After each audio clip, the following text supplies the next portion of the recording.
Monsieur le Premier ministre, bonjour. Bonjour.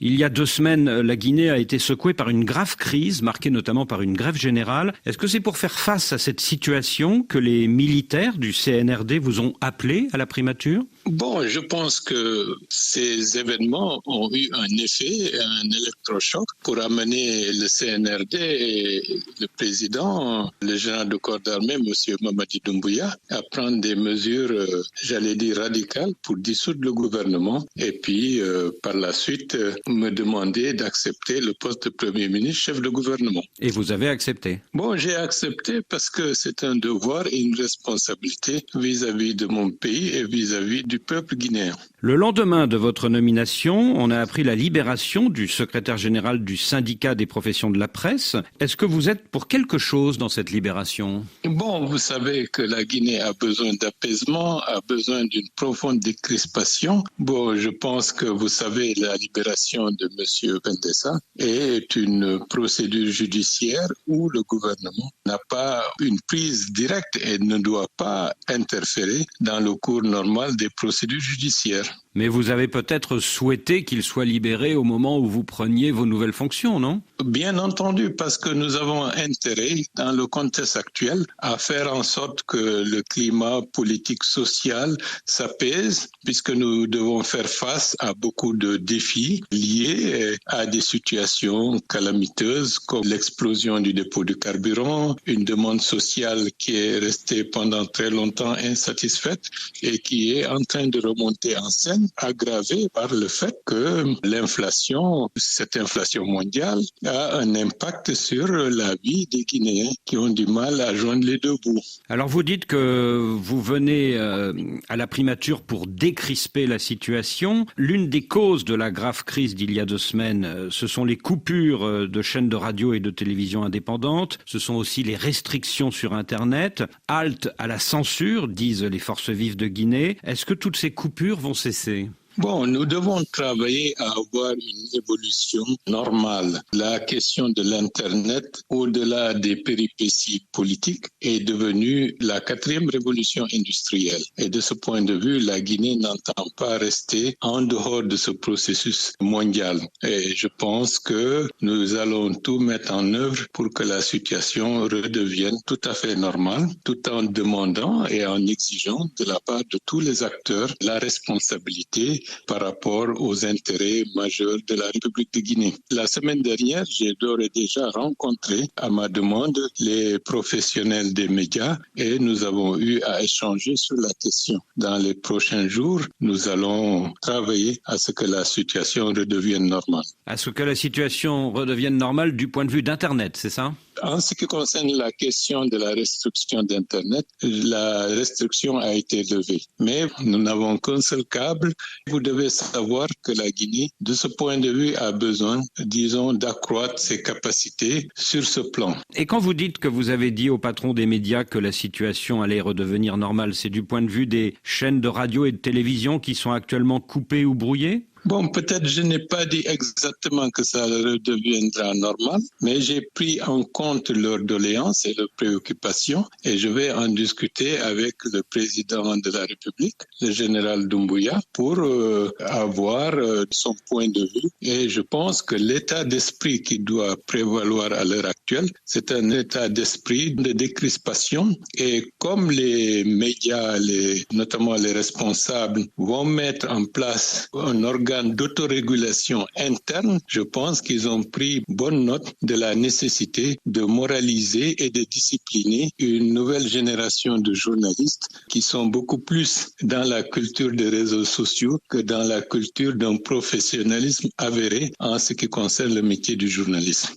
Depuis l'explosion du principal dépôt de carburant de Conakry, c'était le 17 décembre dernier, il y a pénurie de carburant, il y a encore plus de délestage d'électricité qu'avant. Qu'est-ce que vous comptez faire pour remédier à tout cela ? Bon, cette situation vraiment a été une catastrophe nationale avec bien entendu les pertes en vie humaine et les dégâts innombrables que cette explosion a causés. Il faut faire face notamment aux besoins de la population affectée pour retrouver avant la saison des pluies des logements décents et puis assurer l'approvisionnement en carburant du pays. de ce côté-là, il faut saluer la proactivité qui a été constatée par les responsables qui ont pris en charge cette question et aussi saluer la coopération régionale qui n'a pas manqué, notamment avec les pays limitrophes. Donc, l'approvisionnement en carburant du pays est tant bien que mal assuré. De temps en temps, il y a des moments où on constate des journées de pénurie parce que le système mis en place pour assurer la redistribution est relativement lourd. Mais j'espère que dans les prochains mois, on pourra parvenir à assurer une desserte tout à fait régulière en attendant la construction de nouveaux dépôts. En ce qui concerne la question de l'électricité, de ce point de vue, il y a certes l'approvisionnement en mazout pour faire fonctionner les groupes thermiques, mais les ressources publiques pour acheter de manière régulière une quantité suffisante de carburant pour faire fonctionner les machines. De ce point de vue, il y a des difficultés et nous essayons de rechercher des voies et moyens de pallier à ces contingences qui affectent la vie des citoyens guinéens. Mais actuellement, à Conakry, il n'y a pas d'électricité dans beaucoup de quartiers entre 9h et 18h. Est-ce que ça va continuer? Bon, c'est une réalité qui s'impose à nous du fait d'une situation difficile au niveau du secteur de l'électricité, c'est-à-dire de la société ODG de Guinée. Ceci mérite d'être souligné parce que de ce point de vue, on se bat actuellement avec les équipes concernées pour trouver des solutions, quitte à débourser des montants qu'on aurait pu utiliser dans le secteur des investissements pour avoir la capacité de produire plus d'électricité, d'où la nécessité de faire appel à un bateau qui a suivi les groupes thermiques pour assurer une capacité de production supplémentaire pour satisfaire les besoins des populations, surtout dans cette phase assez difficile de saison sèche. Donc il y a dans le port de Conakry un bateau qui fait centrale thermique en quelque sorte, c'est ça? Oui, c'est bien ça, mais le bateau n'est pas encore là et nous sommes en train de voir avec toutes les structures concernées pour activer l'arrivée de ce bateau et pour avoir une capacité supplémentaire de production d'électricité. Vous l'espérez dans quelques semaines, c'est ça? Bon, on se bat dans ce sens, comme on dit, wait and see. Autre cause du mécontentement populaire, Monsieur le Premier ministre, la cherté de la vie. Depuis quelques mois, les prix des produits de base ne cessent de monter. Comment arrêter cette inflation ? Bon, heureusement, nous avons un secteur privé, notamment la Chambre de commerce, qui est relativement proactive et qui a pris bonne note de la nécessité, surtout dans cette période difficile du Ramadan, de baisser les prix de certaines denrées de première nécessité. Je reconnais que c'est peu par rapport à ceux qui n'ont pas suffisamment de ressources, mais là aussi, comme l'a dit le général Mamadi Doumbouya, le social doit être une préoccupation majeure et nous sommes en train de nous atteler à trouver des solutions avec certainement l'apport de la coopération bilatérale et multilatérale. Alors on connaît la richesse du sous-sol guinéen, vous dites qu'il faut en finir avec l'économie de rente, il faut transformer sur place les matières premières, mais est-ce que tous vos prédécesseurs n'ont pas déjà dit la même chose ?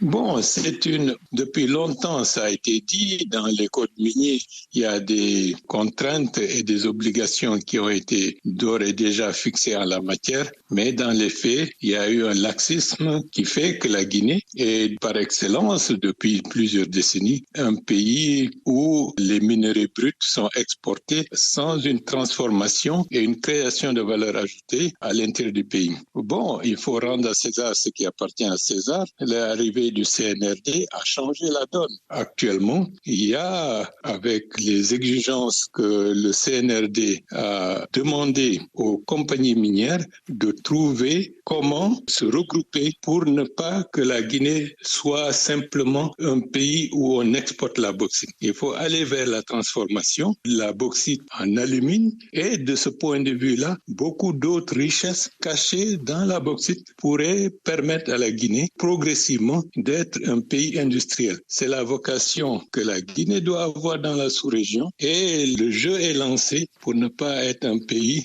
exclusivement rentier parce qu'en fin de compte, rien ne restera par la suite. Depuis l'arrivée au pouvoir des militaires du CNRD il y a 2 ans et demi, le dialogue est très difficile avec les 3 grandes formations politiques du pays, le RPG d'Alpha Condé, l'UFDG de Cellou Dalein Diallo et l'UFR de Sidya Touré. Que comptez-vous faire, monsieur le Premier ministre, pour convaincre ces grands partis de parler avec le pouvoir et avec vous ? Bon, vous savez, chaque chose en son temps. Dans la première phase, il y avait eu des crispations qui sont nées de manière presque spontanée. Après 2 ans et demi maintenant, le temps a permis de ramener la raison au niveau de la plupart des acteurs. Et suite à ma nomination, j'ai reçu les encouragements et les félicitations des acteurs que vous venez de citer. Donc, nous allons renforcer cette dynamique de décrispation et nous allons travailler à ce que tout le monde puisse se retrouver autour de la table pour que la Guinée puisse revenir à un ordre constitutionnel normal et par la suite baliser le chemin pour une gouvernance vertueuse, équilibrée, consensuelle pour en finir avec plusieurs décennies d'errance et de soubresauts qui affectent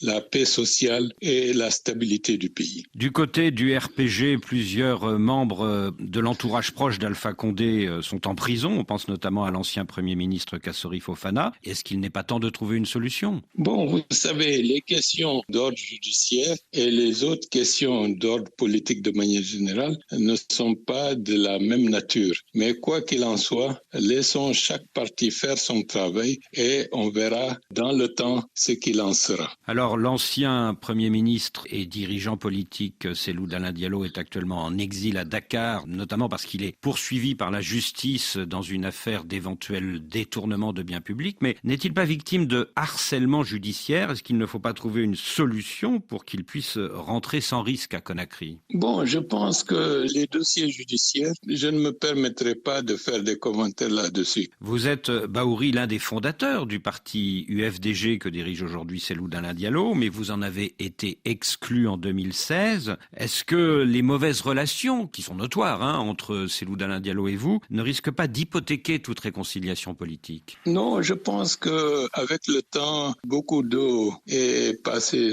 sous les ponts. J'ai reçu et je reçois beaucoup de responsables appartenant à cette formation politique, comme je l'ai fait avec des responsables du RPG. Nous devons travailler à aller au-delà des considérations personnelles et se rendre compte que ce pays a besoin de stabilité, d'avoir un climat politique assaini et serein, et nous veillerons à ce que les contingences personnelles n'affectent pas les prises de position que les autorités en situation de responsabilité peuvent prendre. C'est pour cela, dès mon installation comme Premier ministre chef du gouvernement, j'ai invité tous les anciens premiers ministres disponibles et qui sont à Conakry à ce qu'on se retrouve pour parler, pour bénéficier de leur expérience et de leur connaissance des affaires de l'État. Les rancœurs et les frustrations d'hier doivent être reléguées au calendrier grec.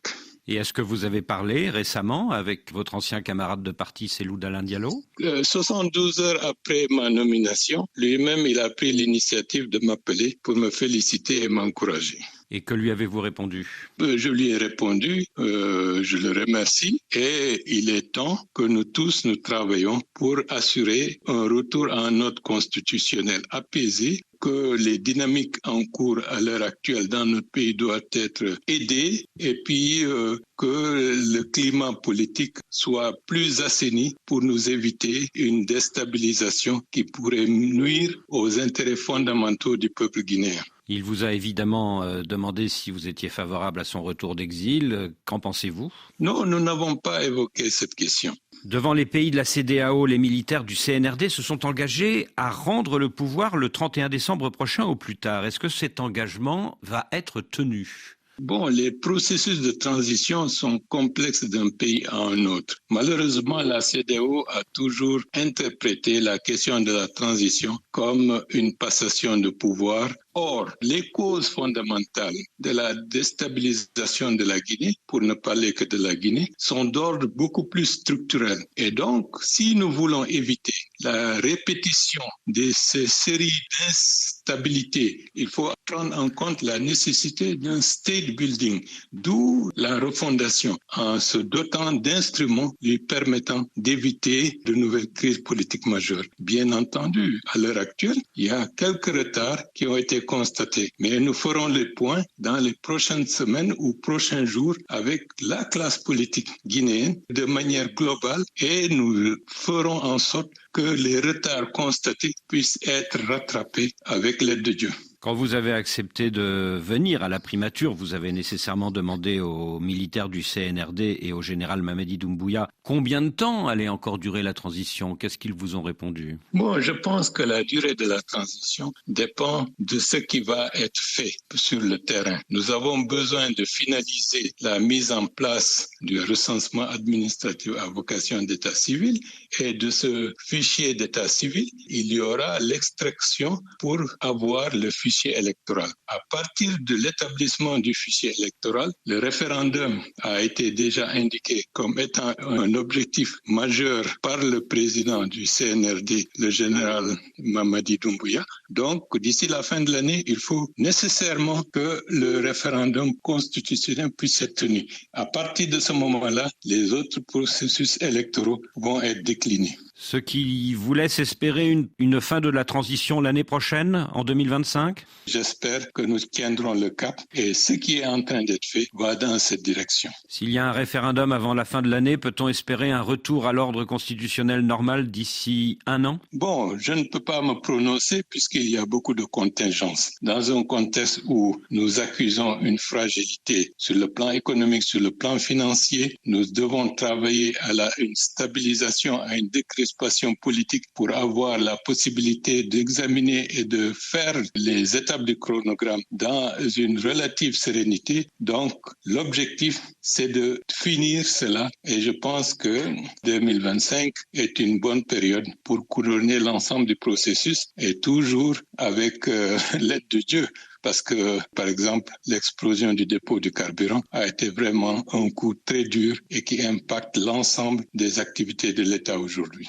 Mais franchement, Bahouri, est-ce que vous ne craignez pas que les militaires du CNRD aient pris goût au pouvoir et ne restent encore au pouvoir pendant de longues années? Non, ce n'est pas le cas parce que il y a des efforts, il y a une volonté qui a été déjà déclinée sur le terrain. Lorsqu'on voit les dynamiques pour aller vers l'organisation du procès du massacre du 28 septembre 2009, lorsqu'on voit l'obsession du président de la République d'avoir une cohésion nationale et une réconciliation effective dans ce pays, cela veut dire que d'ores et déjà, le leadership à la tête de la Guinée veut que la Guinée redevienne un pays normal pour pouvoir exploiter ses ressources dans le sens des intérêts majeurs de la population guinéenne. Monsieur le Premier ministre Bahouri, je vous remercie. C'est moi qui vous remercie.